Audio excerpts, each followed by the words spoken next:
Imagine you are the most famous person in the whole world.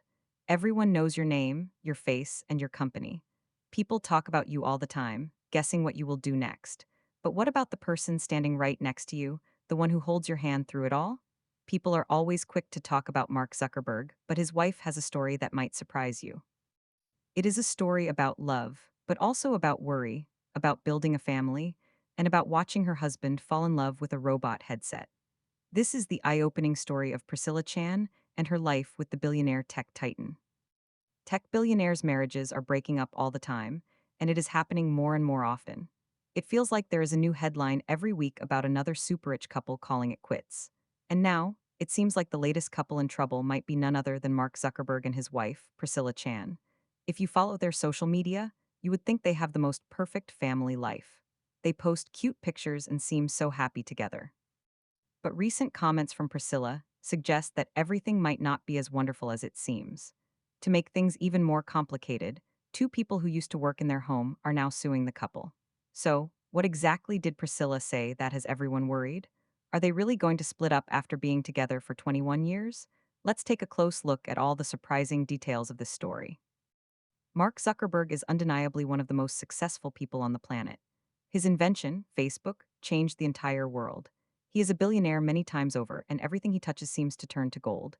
But even with all that money and success, there is one part of his life that doesn't seem to be working so well: his marriage. And that must really hurt his wife.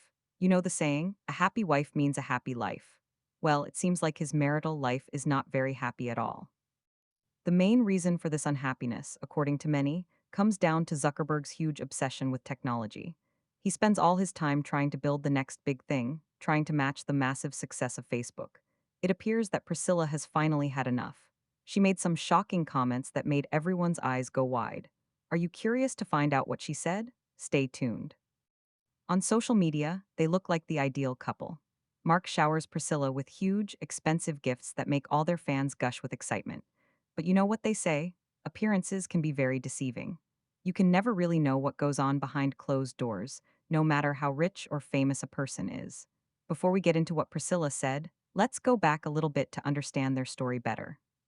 The couple recently celebrated their dating anniversary, and you can bet that Zuckerberg went all out for his wife. Mark Zuckerberg celebrated his anniversary with Priscilla Chan in a big way. He went into a music studio to set the bar higher for anniversary gifts. On Instagram, the 40-year-old CEO announced a special surprise for his 39-year-old wife. He took a trip down memory lane, going back to his college days. The post on November 13th featured a cover of the hit song Get Low by Lil Jon and the Yin Yang Twins. This was the song playing at the party where they first met at Harvard University. For their anniversary, Zuckerberg recorded a whole cover of the song. He even recruited hip-hop legend T-Pain to join him. The cover was released under the fun stage name Z-Pain. It featured Zuckerberg singing over a simple acoustic guitar, with T-Pain adding his famous auto-tune harmonies. Fans loved seeing behind-the-scenes pictures of the two recording together, along with old photos of Mark and Priscilla from their college days. Zuckerberg wrote a sweet caption: "Can't get quite as low anymore, but more in love and grateful for that love than ever." Priscilla even commented on the post, showing her love. But that is not even the craziest gift he has given her. Back in August, Zuckerberg posted a picture of a massive 7-foot Roman-style statue of Priscilla. He had it made just for her. It was huge and made of turquoise and chrome, looking very unique. He captioned the picture "Behold," showing off the sculpture. The statue caused a huge reaction online. One person joked, "This is the most billionaire thing to do ever." Another said, "The right woman turns a boy into a real man." A different user added, "Wife guy level, advanced." Someone else quipped, "I was literally about to get the same thing for my wife, now I have to pivot." Priscilla herself commented, "The more of me, the better." While many comments were positive, some people were not so sure about this display of love. A couples therapist named Isabel Morley, who is a clinical psychologist, told Business Insider that a gift this huge might be a cry for help. It could even be a signal that something bad is happening behind the scenes. She called the lavish gift a red flag. She explained that sometimes, such extravagant gifts are a way to manipulate someone or to get a certain reaction from them. The therapist wondered, was it really just to show his deep love and gratitude for his wife? Or was it to make him look good to other people and to get a specific affectionate response from Priscilla? We might not know exactly why Zuckerberg got that statue, but many people think it has something to do with a really awkward moment he had earlier this year. Back in March, Priscilla mentioned that her husband had been acting suspicious, but it wasn't for the reason you might think. He was spending way too much time using his Oculus VR headset. He started calling Priscilla his human wife. On top of that, he spends almost 14 hours a day in his VR headset. In one strange instance, when he took the headset off, he looked confused. He actually asked her if she was his computer spouse or his flesh spouse. Priscilla has always had a policy not to ask what her billionaire husband does in the metaverse, but she had to admit that she was starting to wonder if they were safe. She was worried about all the time he spent obsessed with his virtual world. But calling her his human wife was not the only odd thing he did that month. He also accidentally called their son Digital Spawn. And then he made his son confirm that he had legs and wasn't just a floating torso. Can you imagine that? Priscilla has openly said she does not like her husband's obsession with his VR headset. This is likely a big reason for the strain on their relationship. Following all these weird incidents, the press tried to get a comment from Priscilla, but she couldn't be reached. She also couldn't be reached for comment after her husband reportedly tried to have a physical relationship with a Meta Quest 3 headset. The story goes that he was immediately electrocuted. We can't imagine how horrified Priscilla must have been to see something like that. But long before all this virtual reality and controversy, their story started in a very simple place. Mark Zuckerberg may not have left Harvard with a degree, but his time there introduced him to the love of his life.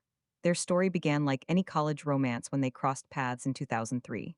It happened at a party hosted by Zuckerberg's fraternity, Alpha Epsilon Pi. Both were students at the time. Zuckerberg was a sophomore who was already making waves on campus, and Chan was a Boston native in her second year. Their meeting was really unconventional because they were both waiting in line for the bathroom. At that time, Zuckerberg was already famous on campus for a prank that almost got him expelled. He had created a website called Face Mash that ranked female students by their attractiveness. Priscilla admitted she thought his antics would get him kicked out of Harvard. When they first met, Zuckerberg himself believed his days at the university were numbered. Their first interaction, as he later told the story, involved him jokingly urging her to go on a date with him quickly before he got expelled. Despite this very unusual start, a connection grew between them. On their first date, Zuckerberg told Priscilla something very honest. He said he would rather spend time with her than finish his take-home midterm exam. That's pretty cute, right? Even though her type A personality was a little shocked at first, that moment marked the beginning of a strong partnership. They would go on to face the ups and downs of life together, both personally and professionally. By 2005, Zuckerberg had officially dropped out of Harvard. He wanted to focus all his energy on building Facebook. He moved to Palo Alto, California, where the platform opened its first office. Priscilla, however, stayed at Harvard and worked hard to finish her degree. She graduated in 2007, and Zuckerberg attended her graduation to celebrate her big achievement. Soon after, she moved to California to be closer to him. She enrolled in medical school at the University of California, San Francisco. Even with their crazy schedules, they made time for each other. Priscilla made a rule for their relationship: they had to have one date a week. They also had to spend at least 100 minutes of uninterrupted time together, away from Facebook. Their time together was often simple but meaningful. They enjoyed walking in the park, playing a game called bocce ball, and having friendly races during rowing outings. Sundays became a special time for exploring Asian cuisine. Priscilla was a huge support to Zuckerberg during the most stressful times of his career. This included when he turned down a $1 billion buyout offer from Yahoo in 2006. She described that period as the most anxious she had ever seen him. In 2010, Priscilla moved into Zuckerberg's rented house in Palo Alto. True to form, Zuckerberg announced the move on Facebook. He humorously offered their surplus household items to friends. That same year, they adopted a dog together, a Hungarian puli named Beast, who quickly became part of the family. By March 2011, they made their relationship Facebook official. Then, in May of that year, they bought a 5-bedroom home in Palo Alto for a whopping $7 million. Over time, Zuckerberg expanded the property, buying the 4 neighboring houses for an extra $43 million. Their wedding in May 2012 came as a big surprise to their friends and family. Mark Zuckerberg's Facebook status was finally changed to married. He tied the knot with Priscilla Chan in a surprise ceremony in their Palo Alto backyard. The event was disguised as a celebration of Chan's graduation from medical school. The guests only found out it was their actual wedding when they arrived. The ceremony was very intimate and simple. Their honeymoon in Rome showed the same simple style. The newlyweds were spotted eating at a McDonald's during their trip. After the honeymoon, Zuckerberg kept buying property. He purchased a townhouse in San Francisco's Dolars Heights neighborhood in 2012. They renovated it for $1.6 million dollars and later sold it in 2022 for $31 million. Dollars. Their real estate investments also went beyond California. In 2014, they bought over 1,500 acres of land in Kauai, Hawaii, for more than $100 million. Dollars. While all this was happening, Chan focused on her medical career. She completed her pediatric residency in 2015. That same year, they announced the birth of their first daughter, Maxima Max Chan Zuckerberg. This came after years of trying and experiencing the heartbreak of three miscarriages. To celebrate Max's arrival, they started the Chan Zuckerberg Initiative. They pledged to donate 99% of their Facebook shares to causes like education and medical research. This showed their deep commitment to making a lasting impact on the world. In 2016, they set a huge goal to cure, manage, or prevent all diseases within Max's lifetime. They pledged $3 billion toward this cause. Education was also a big focus. They opened a primary school in 2015, a nonprofit school for students from low income families. They also gave a huge donation of $75 million dollars to a San Francisco public hospital. The hospital's trauma center was renamed in Zuckerberg's honor, though this later became controversial. Their family grew again in August 2017 with the birth of their second daughter, August. Zuckerberg took 2 months of paternity leave, showing how important family time was to him. Their lifestyle, while hugely wealthy, was built on meaningful traditions. They traveled a lot, dedicating 2 weeks each year to overseas vacations. They visited places like Dubai, Mumbai, and China. These trips often focused on reconnecting with Chan's heritage. Zuckerberg even learned to speak Mandarin to strengthen his ties to her culture. In 2018, they bought two waterfront estates in Lake Tahoe for $59 million. Dollars.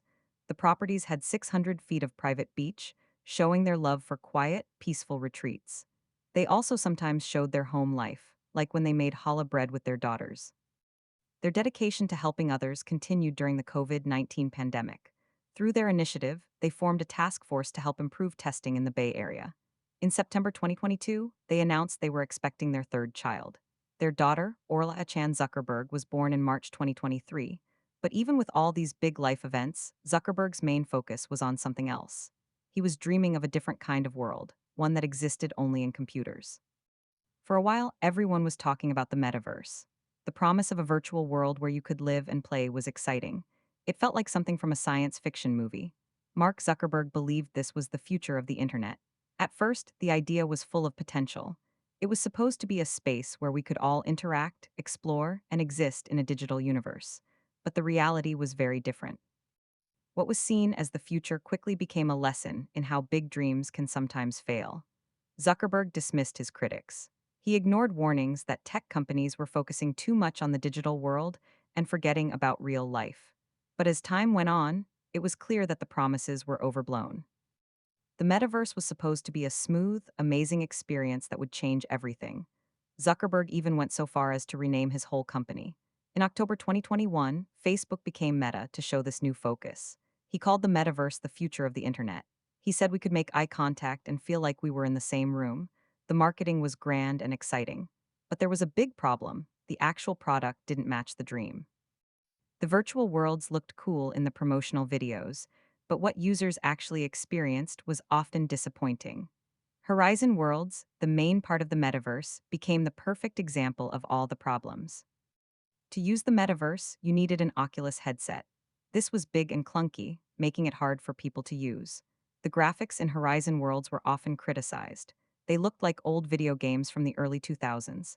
This made people wonder if virtual reality could really become popular. Instead of a great new world, Horizon Worlds felt like a test version that wasn't ready yet. It had about 300,000 monthly users. That sounds like a lot, but compared to Facebook and Instagram's billions of users, it was tiny. People complained about empty virtual spaces and not having enough to do. Users would walk around desolate digital places with very few people. The people who were there were often children, not the adults Zuckerberg had in mind. A huge problem was that the metaverse didn't know what it wanted to be. The vision was big, but it was also confusing. What was it actually for? Ideas like virtual worlds where you use an avatar are not new. Games like Ultima Online and EverQuest did that decades ago.